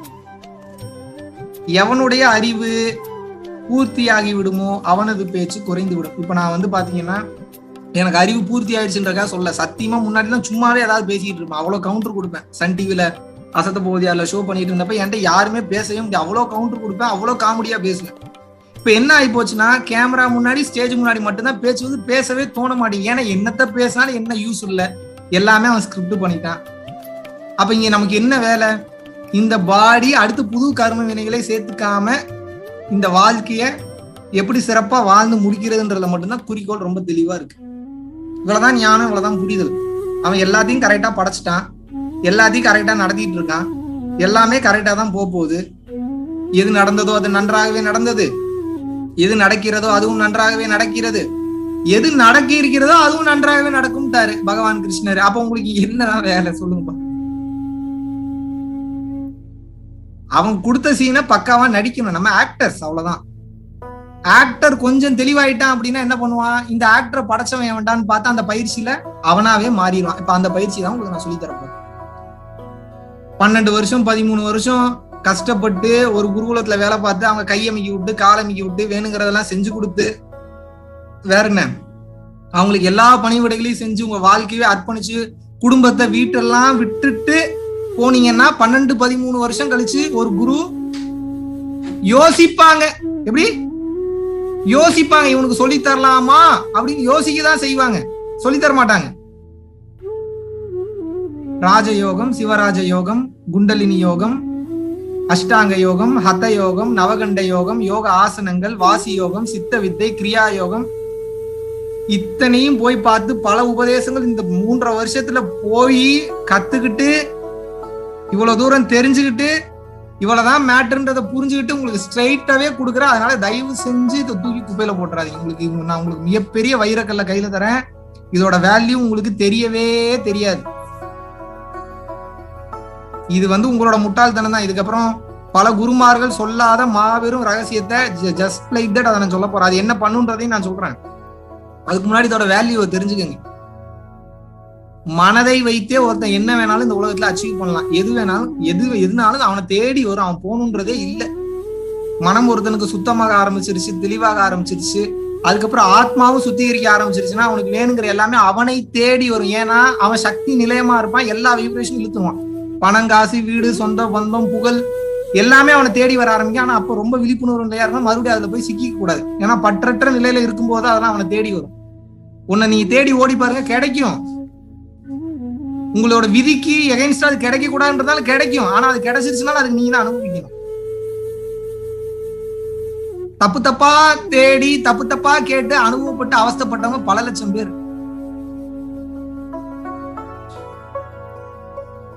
எனக்கு வந்து சாகா வரம் கூட சாகா வரம் கூட சாகா வரத்தை வாங்கிட்டு ஐயோ சாகர வரம் கூட சாகர வரம் கூட முடியலப்பான்னு பல லட்சம் பேரு. எதை கேட்கறதுன்னே தெரியல, எப்படி கேட்கறதுன்னு தெரியல. கேட்கறது மட்டும் கேட்கணும்னா அதுக்கு ஞானம் வேணும்ல. என்ன கேட்கறது என்ன கேட்க கூடாதுன்னு. வேண்டத்தக்கது அறிவோயினி வேண்ட முழுதும் தருவோயினி. உனக்கு தெரியாத ஒண்ணும் இல்லப்பா. தங்களுக்கு தெரியாத சட்டம் எதுவும் இல்லை. ஆனால் தாங்களே சிறந்த சட்டம் எதுவோ அதில் மிக சிறந்த தீர்ப்பை தர வேண்டும். வடிவேல் மாதிரி கேட்டீங்கன்னா பிரச்சனை கிடையாது. புத்திசாலியா அவர் ஏதாவது கொடுத்துருவாரு. உங்களுக்கு எது தேவையோ அதை கொடுப்பாரு. அறிவு கட்டத்தனமா எனக்கு இது வேணும் அது வேணும்னு கொடுத்துருவாரு. கொடுக்க மாட்டார்ல. அது இந்த பயிற்சி எல்லாம் பண்ணும்போது அப்படியே மேல இருந்து உடனே இறங்கும் வைப்ரேஷன்.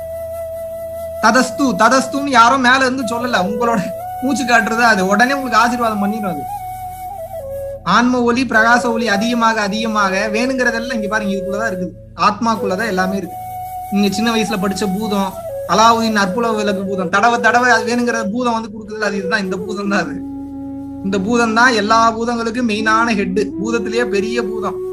ஓம் கிளீம் சம் ஊம் வம். சின்ன சின்ன மந்திரங்களுக்கு எல்லாம் மகா மந்திரம் அருட்பெருஞ்சோதி மந்திரம். அருட்பெருஞ்சோதினா நீங்க உடனே ஏதோ வள்ளலார் மார்க்கம்னு நினைச்சிடாதீங்க. அருட்பெரும் ஜோதினா என்ன? It's a science. அண்ட சராசரம் எங்கும் விருந்து பறந்து இருக்கக்கூடிய ஆற்றல் நிலை, இறைநிலை, சக்தி நிலை என்பது மினியேச்சர் வடிவத்துல உள்ள இருக்குது. அதை கவனிக்க அதாவது தடவை இதான் பூதம் கான்செப்ட். தடவை கைய வச்சு இல்ல, உணர்வுனால கவனத்தினால தடவை பூதம் கிளம்பி அது பேச ஆரம்பிக்கும். அதுக்கப்புறம் நான் எந்த புக்கை படிச்சுட்டு இப்ப இவ்வளவு தூரம் பேசிக்கிட்டு இருக்கேன்? உங்களுக்கு ஏதாவது போர் அடிக்குதா? ஏதாவது வெறுக்கிற மாதிரி இருக்கா? எப்படி இது நடக்கும்? முதல்ல அறிவு லெவல்ல சரி பண்ணும். அதுக்கப்புறம் வேணுங்கிறதெல்லாம் கையில கொடுத்து அழகு பார்க்கும். உங்களோட தகுதிக்கு தகுந்த மாதிரி. இதுதான் கான்செப்ட். மாபெரும் ரகசியத்தை எங்களுடைய நோக்கமே என்ன? எங்களோட நீங்க அப்படி எத்தனை பேருப்பான்னு கேட்காதீங்க. எனக்கு பின்னாடி இருக்கக்கூடிய முன்னோர்கள் சித்தர்கள் எல்லாத்தையும் சேர்த்து சொல்றேன் நான்.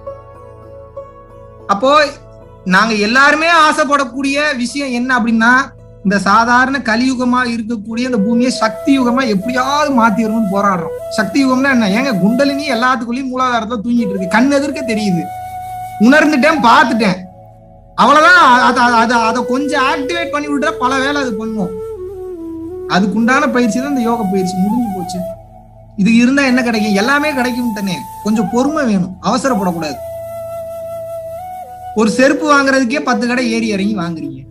ஒரு கல்யாணம் பண்றதுக்கு 2 வருஷம் பார்த்து பொண்ணு பாக்குறீங்க, மாப்பிள்ளை பாக்குறீங்க. உங்களுக்கு வந்து ஒரு நல்ல ஜாபுக்கு போறதுக்கு 12 வருஷம் 13 வருஷம் நல்ல லெவல்ல படிச்சு வெயிட் பண்றீங்க. உலகத்தவே ஆளக்கூடிய அண்ட சராசரமா இருக்கக்கூடிய இறைநிலையோட போய் கலக்கணும். அந்த ஆற்றல்கள் வரணும். அதை வச்சு நம்ம ஒண்ணும் பண்ண போறதில்ல. ஆற்றலை வச்சு இதை பண்ணணும் அதை பண்ணணும், அதை வச்சு வித்ததான் காட்ட முடியும். பட் அது எதுனா பரிசுகள். முக்தி நிலையை நோக்கி போகும்போது மூச்சு குறைய சில பல ஆற்றல்கள் தானாகவே சித்தியாகும். அதை வேஸ்ட் பண்ணிடக்கூடாது. ஏன்னா முக்திக்கு சேர்த்து வைக்கணும் அதை. அப்ப அந்த மாதிரி தன்மை வர வர வர வர அப்பதானே இந்த உடம்போட ஒரிஜினலான வேல்யூ தெரியும். நான் என்ன கேட்கிறேன்னா, நல்லா நீங்க நினைச்சு பாருங்க, நல்லா யோசிச்சு பாருங்க. பஸ், காரு, வீடு, சொந்த பந்தம், சொத்து, வாசல், வசதி, சேட்டிலைட்டு, விண்மீன் எல்லாமே இங்க இருக்கக்கூடியது மனிதனால் உருவாக்கப்பட்டது தானே. அப்போ ஒரு மனிதனோட உடம்புக்கு எவ்வளவு ஆற்றல் இருக்குன்னு என்னைக்கா திங்க் பண்ணிருக்கீங்களா? உடம்பு பொய்னே சொல்லி ஏமாத்திட்டாங்க உங்களை. உடம்பு வேஸ்ட்டுங்க. உடம்பு இல்லாம என்ன பண்ண முடியும்? சோறு இல்லாம எப்படி சித்திரம் வரைவீங்க? உடம்புக்கு சகல விஷயமும் தெரியும், எல்லாமே பண்ணும். ஆனா அது எப்படி, எங்க, எந்த பட்டன்னு உங்களுக்கு தெரியல. அவ்வளவுதான் விஷயம். அந்த பட்டனை தொட்டு ஆக்டிவேட் பண்ணியாச்சுன்னா உங்களுக்கு வேணுங்கிற அத்தனையா தேடி கொண்டு வந்து கொடுக்கும். அவ்வளவுதான் விஷயம். இது யோசிக்கிறதுக்கு ஒண்ணுமே கிடையாது. முதல்ல நிம்மதிக்கு வந்துருவீங்க, அதுக்கப்புறம் சந்தோஷத்துக்கு போயிடுவீங்க. இந்த பரவச பேரானந்த நிலை வந்துருச்சுனாவே எல்லாத்தையும் ஈர்க்க ஆரம்பிச்சிருவீங்க. அவ்வளவுதான், வேற ஒண்ணுமே கிடையாது. இதுக்கு என்ன கொஞ்சம் புரிதல் வேணும், இடைவிடாத பயிற்சி வேணும். அவ்வளவுதான் மேட்டர். மெயினா இந்த பயிற்சி கற்றுக்கொள்ளும் போது உடம்புல சில பல பிரச்சனைகள் வரதான் செய்யும். அதை நான் இப்பயே கிளியரா சொல்லிடுறேன். அப்படி என்னால அந்த பிரச்சனை எல்லாம் தாங்க முடியாது அப்படின்னீங்கன்னா ஒன்னும் பிரச்சனையே கிடையாது. உங்களுக்கு வேற பயிற்சி சொல்லித்தரேன். கண்ணை மூடி நேரா உட்காந்து மூச்சை மட்டும் கவனிங்க, அதுவே முக்தி நிலைக்கு கொண்டு போயிடும். நீங்க வேற எந்த பயிற்சியும் பண்ண வேணாம், அதுவே பண்ணுங்க. என்னால வலியெல்லாம் தாங்க முடியும். இல்ல நான் சக்தி வாய்ந்த தவ பயிற்சியை தீட்சை எடுத்துக்கிறேன், வாங்கிக்கிறேன். பல பேர் எனக்கு பர்சனலா கூப்பிட்டு அட்வைஸ், பல குருமார்கள், ஏப்பா என்னப்பா எடுத்தோன்னே இவ்வளவு பெரிதா கொடுக்குற, நாங்கெல்லாம் எங்க போறது அப்படின்றாங்க. எத்தனை பேர் தான் அப்புறம் மறைச்சு வைக்கிறது? கொடுக்கும். நான் என்ன சொல்றேன், உடம்பு எதை வேணாலும் தாங்கும். அப்ப பெருசாவே கொடுத்து பழக்கப்படுத்திடுவோமே, அவ்வளவுதான் மேட்ரு. இது என்ன பெரிய சிம்பிளான மேட்ரு தானே? பெரிய என்ன கம்பு சுத்துற மேட்ரா? உடம்பு எதுக்கு வேணாலும் பழகும். காஷ்மீர்லயே சில்லுன்னு இருந்தா காஷ்மீர் பழகிரும், வேலூர்லயே ஹீட்ல இருந்தீங்கன்னா வேலூர் பழகிரும், அண்டார்டிகாலே இருந்து பழகிட்டீங்கன்னா அண்டார்டிகாவும் பழகிரும். உங்களுக்கு நான் கொடுக்கறதே ஓவர் டோஸா கொடுக்குறேன் அப்படின்னா, ஓவர் டோஸ்னா நீங்க ஏதோ மிகப்பெரிய பிரச்சனை பண்ணணும்னு நினைக்காதீங்க. பஞ்சபூதங்கள்ல மாற்றம் நடக்கும். உடம்புல ஹீட் அதிகரிக்கும். ஏன் ஹீட் அதிகரிக்கும்? பிடரிக்கன்ல ஸ்டோர் ஆயிருக்கக்கூடிய டேட்டா எல்லாமே கொஞ்சம் கொஞ்சமாக கர்ம வினைகளை அழித்து உங்களை அந்த இறைநிலைக்கு கொண்டு போகும். நல்லா புரிஞ்சுக்கங்க. பெட்ரோல் பங்க்ல இருந்து பெட்ரோல் எடுத்து வண்டிக்குள்ள போட்டு வண்டியை ஸ்டார்ட் பண்ணி போறோம், கரெக்டா இல்லையா? இப்போ உங்க வண்டி ஓடுறதுக்கு காரணமா இருக்கிறது பெட்ரோல் தான். இதுக்கு பேரு மனசு. கொஞ்சோண்டு பெட்ரோல் வந்திருக்கு. ஆனா இந்த பெட்ரோல் எங்க இருந்து வந்தது? பங்க்ல இருந்து வந்தது, கரெக்டா இல்லையா? அந்த பங்குக்கு பேர் தான் ஆத்மா. எத்தனை பேருக்கு புரிஞ்சு? இப்ப என்னன்னா, இங்க வெளியில சுத்திட்டு இருக்கக்கூடிய இந்த பெட்ரோல் மறுபடியும் பங்குக்கே போயிருச்சுன்னா இதுக்கு பேர் தான் முக்தி. அவ்வளவுதான், மேட்டர் முடிஞ்சு. இதுக்கு மேல சிம்பிளா உங்களுக்கு ஆன்மீகத்தை யாருனாலும் எக்ஸ்பிளைனே பண்ண முடியாது. ஆன்மாவிலிருந்து குழந்தையாக பிறந்தது மனம். மறுபடியும் இந்த குழந்தை அம்மா கிட்டே போய் சேர்ந்துருச்சுன்னா முக்தி. அவ்வளவுதான், முடிஞ்சு போச்சு. இதுக்கு பல வழிகள் இருக்கு, பல சித்தர்கள், பல மார்க்கங்கள். சும்மா இருந்தாவே மனம் அதோட வேகத்தை குறைஞ்சு ஆத்மால போய் லயமாயிரும், அதுவும் முக்தி தான். மூச்சை கவனிச்சாலும் அந்த நிலைக்கு போகும், அதுவும் முக்தி தான். அப்புறம் ஏன் சக்தி வாய்ந்த தவ பயிற்சி பண்ணும்? இந்த கேள்வி கேட்கணும்ல. சில பல ஆற்றல்கள், சில பல அதிசயங்கள் சாதாரண மோட்ச நிலையில் வாய்க்காது. ஆற்றலுக்காக மட்டும் இல்ல, தாயுமானவர் போன்ற உயர்ந்த ஆட்களே அருட்பெருஞ்சோதி வள்ளலார் அடைந்த அருட்பெருஞ்சோதி நிலை அப்படின்ற நிலையை அடையல. நிறைய பேர் என்ன நினைச்சுக்கிறீங்கன்னா, துரியம் என்பது ஒரு துரியம் தான், துரியம் ரீச் ஆயிடுச்சுன்னா முக்தி நினைச்சுக்கிறீங்க. உண்மைதான். திருமூலர் சுவாமி என்ன தெரியுமா சொல்றாரு? துரியத்திலயும் 3 வகை இருக்குன்னு. அப்ப எவ்வளவு தவம் பண்ணிருப்பாரு பாருங்க. அப்படிலாம் போய் பார்த்திருக்கிற. என்ன? ஜீவதுரியம், பரதுரியம், சிவதுரியம்ங்கிறாரு. வள்ளலார் என்ன சொல்றாரு? ஜீவதுரியம், பரதுரியம், சிவதுரியம். இவர் தான் பெரிய ஆள் நினைச்சீங்க திருமூலர் எவ்வளவு நாள். இப்ப வள்ளலார் வராரு பாருங்க. இல்லப்பா, அதை தாண்டி ஒரு துரியம் இருக்குங்கிறார். அது என்ன துரியம்? சுத்த சிவதுரியம் ஒண்ணு இருக்குன்றார். சரி, அவ்வளவுதானா? இல்ல அதை தாண்டி ஒண்ணு இருக்குங்கிறார் வள்ளலார். என்ன சொல்றாரு? துரியாதீதம் அப்படின்னு ஒண்ணு இருக்குங்கிறார். எப்படி?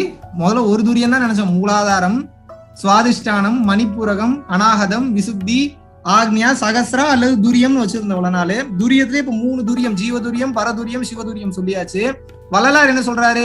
அதை தாண்டி சுத்த சிவதுரியம்னு ஒண்ணு இருக்கு அப்படிங்கிறாரு. சரி, சுத்த சிவதுரியத்தை தாண்டி என்ன இருக்கு? துரியாதீதம் ஒண்ணு இருக்குங்கிறார் வள்ளலார். சரி, அவ்வளவுதானா? இல்ல அதை தாண்டி ஒண்ணு இருக்குங்கிறார். எப்பா நீ மனுஷ பிறவிதானாப்பா, என்னப்பா இவ்வளவு தூரம் போனா நாங்க எப்படிப்பா வர்றது? வரணும், முடியும், சுத்த சன்மார்க்கத்துல முடியுங்கிறாரு. அந்த நிலை என்ன சொல்ல? அருட்பெருஞ்சோதி நிலைங்கிறார். சாதாரண மூச்சு பயிற்சியில போயிட முடியுமா தவம் பண்ணி? அதனால என்ன சொல்றேன், உங்களுக்கு மோட்சம் முக்தி மட்டும் வேணும்னா சிம்பிள் பயிற்சி, மூச்சை கவனிங்க. உங்களுக்கு தீட்சையே வேண்டாம், இப்படியே கட் பண்ணிட்டு போயிடுங்க. இல்ல உங்க நல்லதுக்கு தான் சொல்றேன். உடம்பு தாங்கலன்னா அப்புறம் நான் என்ன பண்றது? இல்ல நான் எந்த சூழ்நிலையும் தாண்டி அந்த அருட்பெருஞ்சோதியை, ஏன் அருட்பெருஞ்சோதியை பார்க்கணும்? வள்ளலார் கேட்கிறாரு. என்னென்னமோ பண்ணீங்க, அருட்பெருஞ்சோதியை கண்டாயான்னு தான் கேட்கிறாரு. எல்லாருக்கும் இதுக்கு பேரு ஞானக்கண் பாங்க. எத்தனை பேருக்கு தெரியும்? ஞானக்கண், நெற்றிக்கண்ணும்பாங்க. எத்தனை கண் இருக்கு தெரியுமா மனுஷனுக்கு?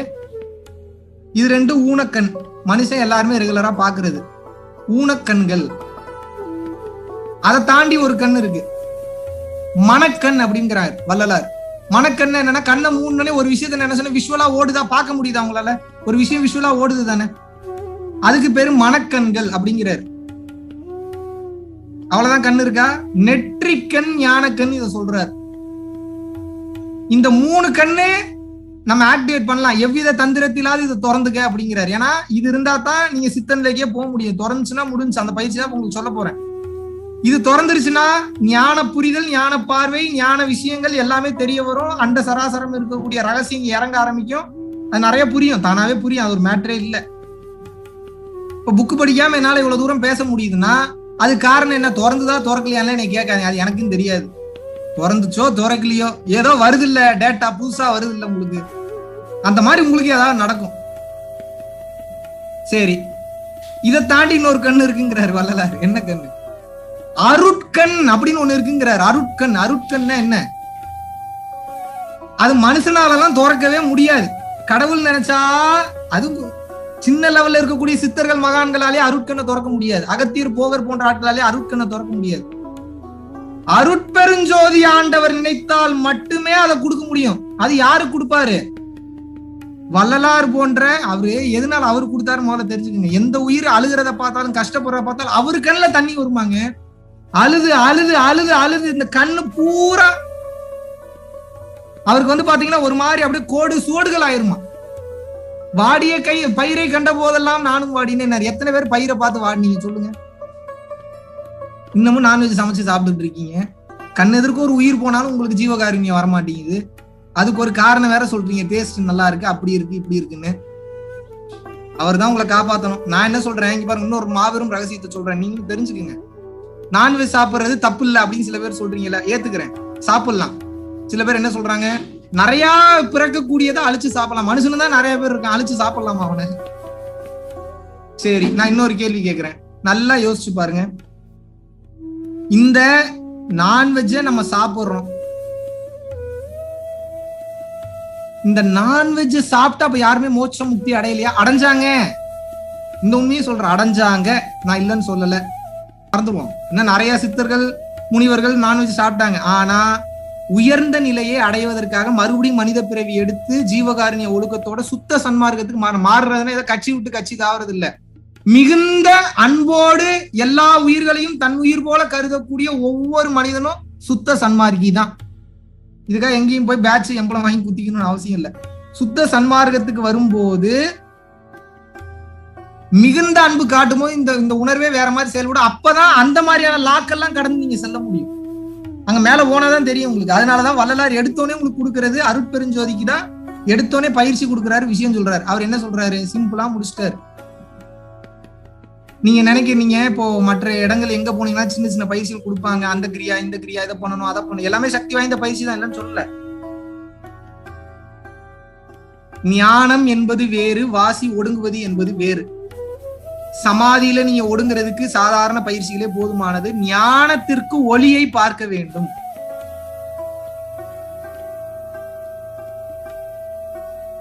ஞானத்திற்கு ஒளியை பார்க்க வேண்டும் என்றால் எங்கே பார்க்க வேண்டுமோ அங்கேதான் பார்க்க வேண்டும். முக்தி நிலை அடைகிறதுக்கு சாதாரண பயிற்சிகள் போதுங்க. அதோட சிம்பிளா சொல்லி தர பாருங்க. எதையும் கண்டுக்காம ஒருத்தன் மனதால எப்பயும் ஹாப்பியா இருக்கான், அந்த உலகத்தையே பொய்ன்னு நினைச்சு வாழ்றான், அதுவும் முக்தி நிலை தான். அந்த நிலைக்கு பேரு ஜீவன் முக்தி நிலைன்னு சொல்றாங்க. வாழ்ற ஜீவன் வாழும் போதே முக்தி நிலையில தான் வாழும். எந்த செகண்ட் செத்தாலும் கவலை இல்லை, எனக்கு உலகத்தை பத்தி எந்த ஒரு வருத்தமும் இல்லை, நான் பாட்டுக்கு பிரம்மமும் அவனும் ஒன்னா வாழ்வாங்க, எதை பத்தியும் கவலைப்படாம. பித்து பிடிச்சவன சொல்லல, மனநிலையில இருப்பாங்க. இந்த நிலையும் முக்தி நிலை தான்.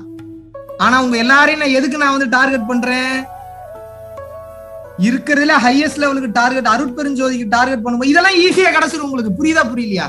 அதனாலதான் சொல்றேன், இருப்பதிலேயே மிக மிக உயர்ந்த யோகம் ஜீவகாருண்ய யோகம். அதனாலதான் அன்னதானம் போட சொல்றது. புரிஞ்சுக்க, நல்லா புரிஞ்சுக்க எப்படி ஜீவகாருண்யம் வேலை செய்யுதுன்னு சொல்றேன்.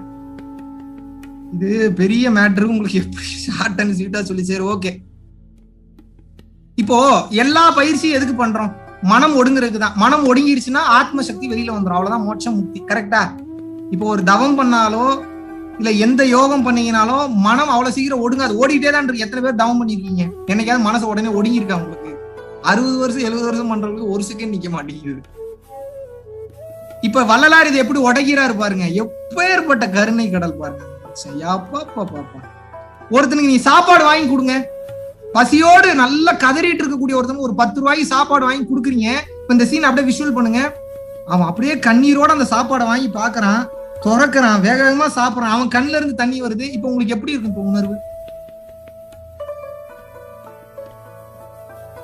இப்ப எங்க போச்சு உங்க மனசு?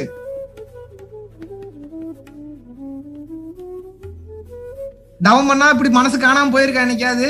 இந்த உணர்வு எங்கேயாவது தவத்துல கிடைச்சிருக்கா? உணர்வு தாங்க கடவுள். சாப்பாடு வாங்கி கொடுக்கும்போது டக்குன்னு மனசு காணாம போகுது பாருங்க. அந்த ஒரு செகண்ட் நீங்க ஜீவன்ல இருந்தீங்க, அந்த ஒரு செகண்ட் இறைநிலையில இருந்தீங்க. இறைநிலையில இருக்கும்போது உங்களுக்கு மனம் வெதும்பும், கதரும். அதனாலதான் அழு அழு அழுன்னு சொல்றது காரணம் தான். உங்களையே அறியாம அழுகும் போது மனம் பைபாஸ் ஆயிரும். மொத்த யோகங்களையும் கடந்து ஸ்ட்ரைட் 16 வேரோடு இது நேரா மேல போயிரும். இதுக்கு தவம் பண்ணணுமா? தவமும் ஒரு சப்போர்ட்டிவா பண்ணணும். இதனாலதான் சொன்னாரு ஜீவகாருண்ய ஒழுக்கம் என்பது யோகங்களை எல்லாம் கடந்த யோகம். உங்களுக்கு எப்படி இதுக்கு மேல ஷார்ட் அண்ட் ஸ்வீட் எப்படி சொல்லி புரிய வைக்கிறீங்க? வேலை வெட்டி இல்லாம அன்னதானம் போட்டுட்டு இருக்கேன்னு நினைக்கிறீங்க. டெய்லி 300 பேருக்கு மகாவிஷ்ணு புண்ணியத்தை சேர்க்கிறாரு, வைக்கிறாரு. நீங்க எல்லாம் அன்னதானம் காசே கொடுக்கலாம், அன்னதானம் நடக்குது. ஏன்? வாலண்டியர்ஸோட ஒவ்வொருத்தர் வாழ்க்கை அப்படி மாறிக்கிட்டு இருக்கு. அப்படி மாறுது. எப்படி? இன்னொரு உயிர் அப்படி ஃபுல்லா ஹாப்பி ஆயிடுச்சுன்னு வச்சுக்கோங்க, அது வாழ்த்தவே வேணாம். ஹாப்பி ஆயிடுச்சாலும் முடிஞ்சு போச்சு, ரிசல்ட் கன்ஃபார்ம். அவ்வளவு பெரிய மகான் வள்ளலார் என்ன முட்டாளாங்க? சித்தி வளாகம் கட்டணும் வடலூர்ல, நிலம் தானமா கொடுத்துட்டாங்க. கொடுத்த உடனே கட்டுறதுக்கு காசு இல்ல. கூட ஒருத்தர் இருந்தார், மேஸ்திரியா வேற யாரோ இருந்தார். கொண்டு வாங்க, ஒரு அண்டா நிறைய தண்ணி கொண்டு வாங்க. கொண்டு வந்தாங்க, ஃபுல்லா தண்ணி. ஒரு துணியை போட்டு மூடினாரு. அப்படியே கண்ணை மூடி கொஞ்ச நேரம் அப்படியே வேணாரு, அப்படிதான் வேணாரு. திறங்க அப்படின்னாரு, திறந்தாச்சு. பார்த்தா மொத்த தண்ணியும் தங்கமாயிருச்சு. சத்தியமான உண்மை, பார்த்த சாட்சி எல்லாம் இருக்காங்க. ரசவாதம் இந்த கலைக்கு பேர். எந்த பொருளை வேணாலும் தங்கமா மாத்தலாம், அதெல்லாம் ரொம்ப ஈஸியா வரும் அந்த ஒரு கட்டத்தை தாண்டும் போது. அப்ப என்ன பண்றாரு, மும்பையில கொண்டு போய் 75,000 ரூபாய்க்கு அதை விற்கிறாரு, கட் பண்ணி விற்கிறாரு. அப்படி கொண்டு வந்து கட்டினதான் சித்தி வளாகம் கோயில். அங்க பூஜை புனஸ்காரங்கள் எல்லாம் கிடையாது, ஞானத்திற்காகவே அவர் கட்டி வச்சுட்டு போனாரு. இப்ப நான் என்ன சொல்றேன்னா, இப்பேற்பட்ட ஆற்றல் நிலையில இருந்த ஒருத்தர் அன்னதானம் பண்ணுப்பான்னு சொல்றாருன்னா யாராவது விஷயம் எல்லாம் பண்ணிட்டு போவாங்களா, சொல்லிட்டு போவாங்களா? வாழ்க்கையோட தத்துவமாவே சொல்லியிருக்கிறார், அன்னதானம் போடு அன்னதானம் போடு. உயர்நிலை மகான்கள் வாயிலிருந்து வரக்கூடிய வார்த்தையில விடக்கூடிய மூச்சே ஞானம் தான். அப்ப அவர் வாயிலிருந்து ஒரு உபதேசமா சாப்பாடு போடு அப்படின்றாருன்னா அதுல விஷயம் இல்லாமையா இருக்குன்னு இறுக்கமா புடிச்சுக்கிட்டேன் நான். பாருங்க என் புத்தி எப்படி வேலை செஞ்சதுன்னு உங்களுக்கு விளக்கம் கொடுக்குறேன். இன்னும் இவ்வளவு பெரிய ஆளு இவ்வளவு வேலையை பண்ணியிருக்கிறாரு, சாப்பாடு போடுன்ட்டு போயிருக்கிறாரு. என்ன மேட்டர்னு சாப்பாடு போட ஆரம்பிச்சு நீங்க நம்ப மாட்டீங்க. இப்ப நான் யூடியூப்ல போடுற வீடியோலாம் பாத்தீங்கன்னா ஃபவுண்டேஷன் ரீதியா போடுறதுனால வீடியோஸ் எடுத்து போடுறேன். முன்னாடி இருந்தே எனக்கு கொடுக்கக்கூடிய பழக்கம் இருந்து, என் கூட இருந்தவங்களை கேட்டீங்கன்னா தெரியும். ஒண்ணு கூட எனக்காக வச்சுக்க மாட்டேன், இருந்ததுன்னா எல்லாத்துக்கும் தூக்கி செஞ்சிருவேன். எனக்கே ரோட்ல இந்த ரொம்ப கஷ்டப்பட்ட காலம்லாம் உண்டு. சென்னையில பாத்தீங்கன்னா பிசினஸ் இல்லாம ரொம்ப படுத்து, அந்த டைம்ல ஈவென்ட் மேனேஜ்மெண்ட்டே இல்லாம வெறும் 100 ரூபா தான் இருக்கு. அது என் நண்பன் மாறி தான் வச்சிருப்பான். சாப்பாடுறக்கா ஒருத்தர் சாப்பாடு அப்படின்னு கையேந்து நிப்பார், குடுறா அந்த 100 ரூபா அவர் கொடுத்துட்றா அப்படின்னு. இதெல்லாம் எந்த வீடியோலயும் எடுத்து போடல. இதுக்கு முன்னாடி ஏகப்பட்ட சம்பவம் நடந்திருக்கு. அப்ப டேய் நமக்கே சாப்பாட்டுக்கு வழியில நீ என்னடா 100 ரூபாய் எடுத்து குடுறா, ஆண்டவன் எப்படியாவது கொடுப்பான்டா குடுறா அப்படின்னு கண்டபடி திட்டுவான். வேண்டாம் உனக்கு அறிவு இருக்காடா, இருக்கிற 100 ரூபாய் எடுத்து கொடுறான்னு நான் எப்படா சாப்பாடு குடுறா அப்படின்னு போய் தொலை அப்படின்ட்டு எடுத்து கொடுத்துருவான். 100 ரூபாய் ஈவினிங்குள்ள 1000 ரூபாய் வரும் அக்கௌண்ட்டுக்கு. எப்படி வரும்னே தெரியாது. இது வந்துரும்ன்ற தைரியத்துல கொடுக்கறது இல்ல. போட்டு வரலனாலும் பரவாயில்ல, போட்டு கொடுத்து அது என்னமோ இப்ப கொடுக்கறது வேற மாதிரி மாறி போய் இப்ப அவங்க கொடுக்கற விஷயம்லாம் நீ மெட்டீரியலா தானே கொடுப்பாங்கன்னு நினைக்கிறீங்க. வாய்ப்பே இல்ல, வேற லெவல்ல கொடுக்குறாங்க அவங்க. நல்லா புரிஞ்சுக்கங்க, இறைக்கிற கிணறு ஊறிக்கிட்டே இருக்கும். சேர்த்து வச்சீங்கன்னா நோய் தான் வரும். இன்னைக்கே சொல்றேன், பரம்பொருள் ஃபவுண்டேஷன் கொண்டு வந்து டொனேஷன் கொடுங்க, கொட்டுங்க, கோடீஸ்வரன் ஆக்குங்க. இதை கேட்கல, உங்க ஏரியாலேயே அன்னதானம் பண்ணுங்க. அவ்வளோ விஷயம் இருக்கு அதுல, அவ்வளோ விஷயம் இருக்கு. உங்க மனசு ஒவ்வொரு டைம் ஒருத்தவங்க சாப்பாடு கொடுக்கும்போது டக்குன்னு ஜாலி ஆகுது அப்படின்னா இறைநிலைக்கு போறீங்கன்னு அர்த்தம். அப்ப எப்பயும் எப்படி நான் ஜீவன்ல இருக்கிறேன்ற அந்த வித்தையை கத்துக்கிட்டீங்க, எப்பயுமே அந்த தன்மையிலேயே இருக்கிறது எப்படின்றத கத்துக்கிட்டீங்க. அதுக்காக தான் அன்பா இறுக்கமாக இருக்கக்கூடிய இதயம் உடைஞ்சு லேசாகி ஒரு மாதிரி பிளெக்சிபிள் ஆகி என்ன ஆகும் அப்படின்னா அப்புறம் சாட்சாத் அந்த கருணையே ரூபமா மாறிடுவீங்க. இதுதான் இருக்கக்கூடிய மாபெரும் சீக்ரெட். எத்தனை வித்து புரிஞ்சு?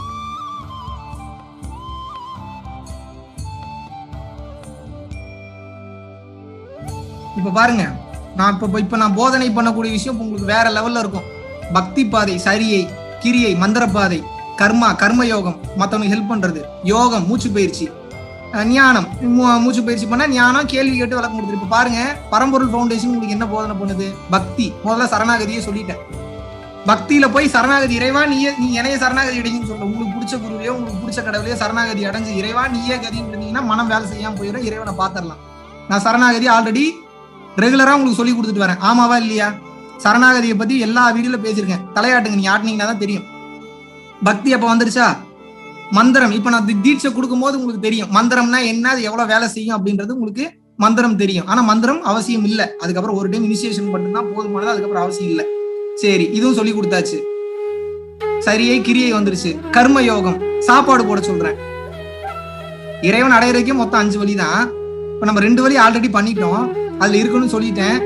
அடுத்து கர்மயோக பாதை, சாப்பாடு போடுங்கன்றேன். இப்ப அதுலயும் எப்படி அடைவீங்கன்றத சொல்லிட்டேன். கர்மயோகமும் கவர் ஆயிடுச்சு.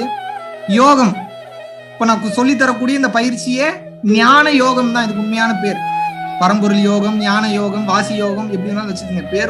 பேர் தான் வேற வேற, மேட்டர் ஒண்ணுதான். இதுக்கு பேரே ஞான யோகம் அல்லது பரம்பொருள் யோகம், வாசி யோகம், எப்படி வேணாலும் வச்சுக்கோங்க. இல்ல குண்டலினி யோகம். யோகம் வந்துருச்சா? ஞானம். இப்ப நான் பேசி விளக்கம் கொடுத்தனே பல பேர் நிம்மதி ஆகுறீங்களா இல்லையா? ஹீல் பண்ணுதா இல்லையா என்னோட வார்த்தைகள்? பல பேர் என்னோட வீடியோஸ் பார்த்தே ஹீல் ஆகுறீங்களா இல்லையா? ஹீல் ஆகுறதுன்னா என்ன? நிறைவு பெறுறீங்கல்ல. ஒரு மாதிரி ஒரு கம்ஃபர்டான ஃபீல் இருக்குப்பா எனக்கு. என் எனர்ஜி தான் அது. ஆக்சுவலா என் எனர்ஜினா நான் தவம் பண்ண எனர்ஜி உங்களை ஹீல் பண்ணுது. அப்போ ஞானமும் உங்களுக்கு ஹெல்ப் பண்ணுது. என்னோட வார்த்தையில ஹீல் பண்ணுது. இப்ப 5மே கவர் ஆயிருச்சா? இப்ப நான் என்ன கேக்குறேன், இந்த 5 இறைவனை பாக்குறதுக்கே 5 பாதை தானா? ஒரு பாதையில போனாலே அடைஞ்சிடலாம். உங்களுக்கு 5 பாதைன்னு சொல்லி தந்துட்டேன். நீ மிஸ் ஆகுறதுக்கு ஏதாவது வாய்ப்பு இருக்கா? எதுல மிஸ் ஆனீங்கன்னாலும் உங்களை ஜீவகாரணியை காப்பாத்தி கூட்டு போயிருந்தாங்க. நீங்க செய்த தான தர்மம் அப்படி காப்பாத்து, உங்களை அப்படி காத்து நிக்கும். சும்மா எல்லாம் நினைச்சிடாதீங்க. கர்ணன் எத்தனை பேத்துக்கு தெரியும்? கவச குண்டலத்தோட பிறந்தாரு. மகாபாரத போர்ல சாக கிடக்கும் போது அம்பெல்லாம் எய்துட்டாங்க, சூழ்ச்சி பண்ணிட்டாங்க. அத்தனை அம்புகள் எய்து உயிர் போலங்க அந்த மனுஷனுக்கு. அப்படியே நிக்கிறாரு. வலிக்குது, ஆனா உயிர் போக மாட்டேங்குது. ஏன்? கிருஷ்ணர் அப்பதான் விளக்கம் கொடுக்கிறாரு பாண்டவர்களுக்கு. என்ன சொல்றாருன்னா, அவன் செய்த மொத்த தான தர்மம் அவனை காப்பாத்து நிக்குதுடா. அவரோட தர்மத்தோட தன்மையை சொல்லணும்னா சொல்றேன் கேளுங்க. தர்மர் தான் இருக்கிறதுலே தர்மம் கொடுக்கறதுல பெரிய ஆளாம்.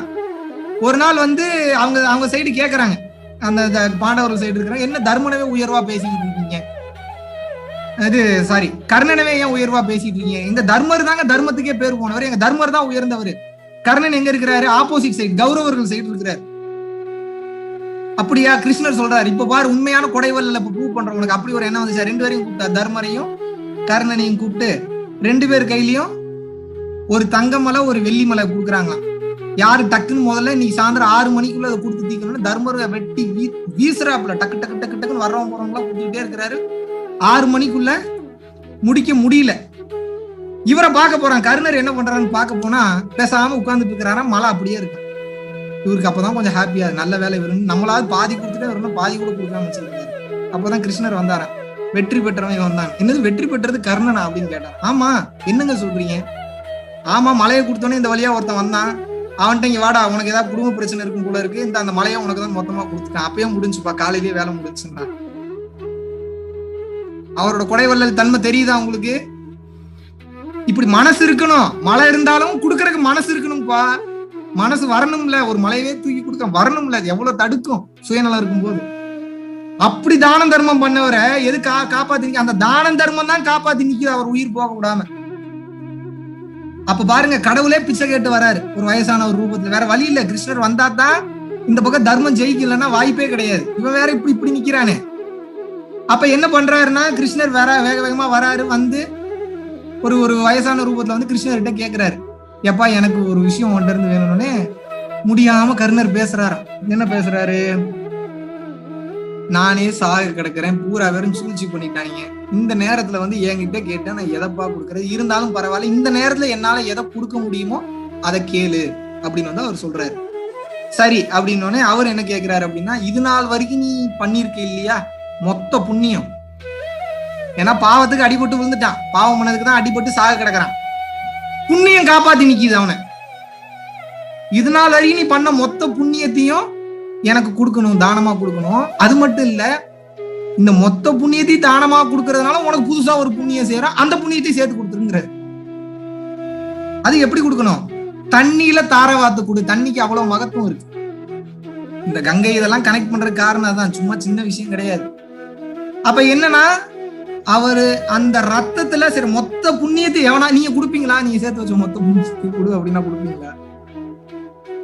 அதையே தாரவாத்து கொடுக்குறாரு. மிரண்டுட்டாரான் கிருஷ்ணன். யாரா நீ இந்த நேரத்திலயும் கொடுக்குறியாடா கேட்டது. அதனால இது நாள் வரைக்கும் யாருக்கும் நானா கொடுத்ததெல்லாம் நான் உனக்கு கொடுக்கணும்னு தோணுது, மோட்சத்தையும் முக்தியும் நீ வச்சுக்கடா அப்படின்னு கொடுக்குறாரு. ரெண்டும் ஒண்ணுதான், பேரு தான் வேற வேற. அப்ப முக்தி கொடுக்குற, அதுக்கப்புறம் தான் உயிர் போகுது. இதுல நீ என்ன தெரிஞ்சுக்கணும்?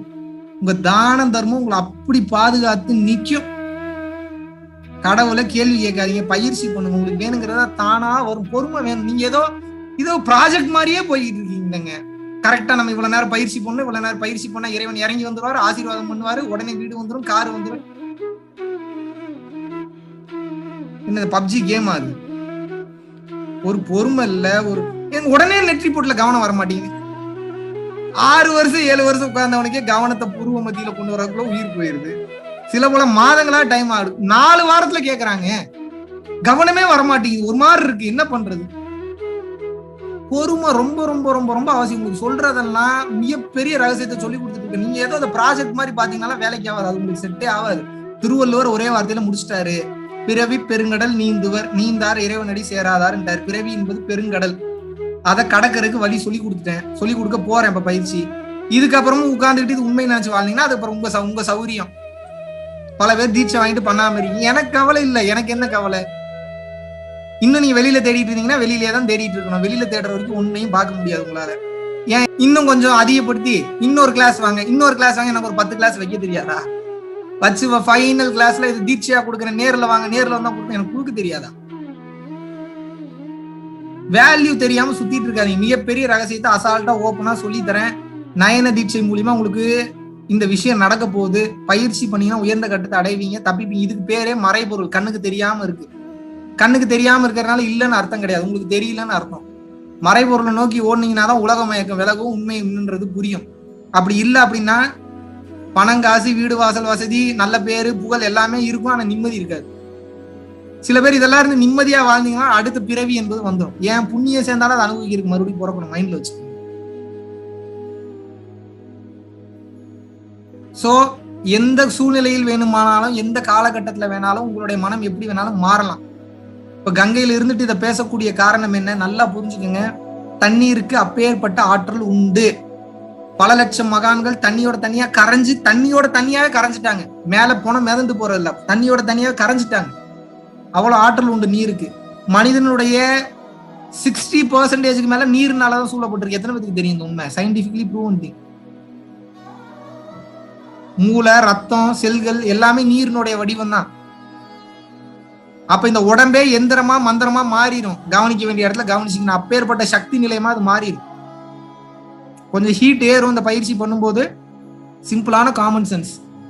ஹீட் ஏறினாதான் பிரச்சனைகள் வரதான் செய்யும், ஆனா பெரிய பிரச்சனை வராது. அதுக்கு நான் அஷூரன்ஸ் கொடுக்குறேன். ரொம்ப முடியலன்னா பயிற்சி விட்டு விட்டு பண்ணுங்க. அப்படி இல்லைன்னா ரெகுலரா தாராளமாக பண்ணலாம். ஹீட் ஏறும்போது மெயினா என்ன பண்ணும்? ஒரு நாளைக்கு 2 வேளை குடிக்கணும். சோப்பு போடலனாலும் பரவாயில்ல. மோர், இளநீர் அதிகமா எடுத்துக்கணும். சாப்பாட்டுல நெய் கலந்து சாப்பிடுங்க டெய்லியும், எல்லாம் சரியாயிடும். இப்படி நீங்க சாப்பிட்டு வந்துட்டீங்கன்னா பெரிய பெரிய பிரச்சனை வராது. அப்படி இல்லாட்டினா தேவையில்லாத பிரச்சனைகள் உடம்புல வரும். ஆனால் உயிருக்கு ஆபத்து கிடையாது. மெயினா நல்லா சாப்பிடணும். அதிகமா சாப்பிடறது இல்ல, எந்த அளவுக்கு உங்களுக்கு பிடிக்குதோ அந்த அளவுக்கு சாப்பிடுங்க. ஆனா 3 வேளை சாப்பிடணும். ஆரம்ப கட்டத்துல நான் சொல்றேன். அதுக்கப்புறம் ஒரு காலகட்டத்துல அதுவே உங்களுக்கு கைட் பண்ணும். ஆனா இன்னும் நீங்க அந்த அளவுக்கு எல்லாம் போல, அதெல்லாம் கொஞ்சம் டைம் எடுக்கும். எடுத்தோடனே பெரிய யோகி, தவ ஞானி மாதிரி செயல்பட ஆரம்பிச்சிடும். வீட்டுல இருக்கிறவங்களும் பயந்துருவாங்க, உடம்புல பல பிரச்சனை வரும். எனக்கு எல்லாம் தெரிஞ்சிருச்சுன்னு ஆட ஆரம்பிச்சு உடம்புல பஞ்சாயத்துல கொண்டு மகாவிஷ்ணு சொல்லி போன கிளாஸோ முந்தின கிளாஸோ பேர் சொல்ல விரும்பல ஒரு லேடி, என்ன உங்க பயிற்சி பண்ணா வயிறு உப்புது அப்படின்னு கூப்பிட்டு கேட்க சொன்னேன். என்ன மேட்டர்னு விசாரிக்க போல. நான் இதை பண்ண அதை பண்ண எப்படி அப்படி எல்லாம் ஆகாது. பரம்பொருள் யோகம்னா வயிறு உப்புறதுக்கு சான்ஸே இல்லையே. என்ன வேற என்ன பண்ணீங்கன்னா அப்புறம் வேற ஒரு பயிற்சி பேர் சொன்னாங்க, பார்த்தேன். இதெல்லாம் முதல்ல சொல்லியிருக்கணும். நீங்க அந்த பயிற்சி நிறுத்துங்க, இந்த பயிற்சியை பண்ணுங்கன்னு இப்ப நல்லா இருக்காங்க. புரியுதா உங்களுக்கு? நான் சொல்ற பயிற்சி உடலுக்கும் பிரச்சனை இல்லாத பயிற்சியா இருக்கணும், உங்களை பாதுகாக்கக்கூடிய பயிற்சியா இருக்கணும், உங்களை சேவ் பண்ணக்கூடிய பயிற்சியா இருக்கணும். எந்தவித ஆபத்தும் இல்லாம இருக்கணும். ஆனாலும் வலிக்கும். ஏங்க பல ஜென்ம கர்மவினியை ஒரே ஜென்மத்தை அழிக்கணுமா? குத்தக்கூடாது குடையக்கூடாதுன்னு எப்படி?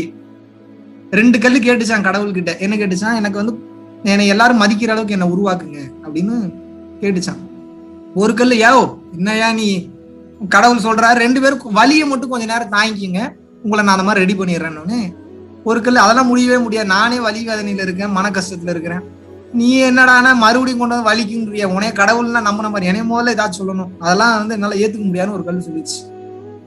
இன்னொரு கல்லு கொஞ்சம் தெளிவா என்ன பிளான் பண்ணுது, கேட்கறது கடவுள் விஷயம் இல்லாம கேட்க மாட்டாரு. சரி கொஞ்ச நேரம் தானே வலியை தாங்கிக்கணுங்கிறாரு, சரி தாங்கிப்போம் அப்படின்னோடனே ஒரு கல்லு மட்டும் சரிங்க சார் நான் ஒத்துக்கிறேன் சார் அப்படின்னோடனே ஒரு சிற்பியை கூப்பிட்டாப்புல கடவுள். சிற்பி செதுக்கி விநாயகர் சிலையா மாத்திட்டான், கோயிலுக்குள்ள போயிருச்சு. டெய்லி வர்றவன் கும்பிடுறான், கையெடுத்து கும்பிடுறான். இந்த வலியை ஒத்துக்க மாட்டேன்னு சொல்லிச்சு பாத்தீங்களா? அந்த கல்லு கடைசியில உள்ள இருக்கிற விநாயகருக்கு தேங்காய் உடைக்கிறதுக்கு வெளியில தேங்காய் உடைக்க போயிட்டாங்க. டெய்லி 100 தேங்காய் 200 தேங்காய் உடைக்கிறாங்க அந்த கல்லு மேல. முன்னாடி இருந்த வலியோட இப்ப ஜாஸ்தி ஆகி போச்சு. இதுல நீங்க என்ன தெரிஞ்சுக்கணும்? வலிக்கும் குத்தும் கொடையும்.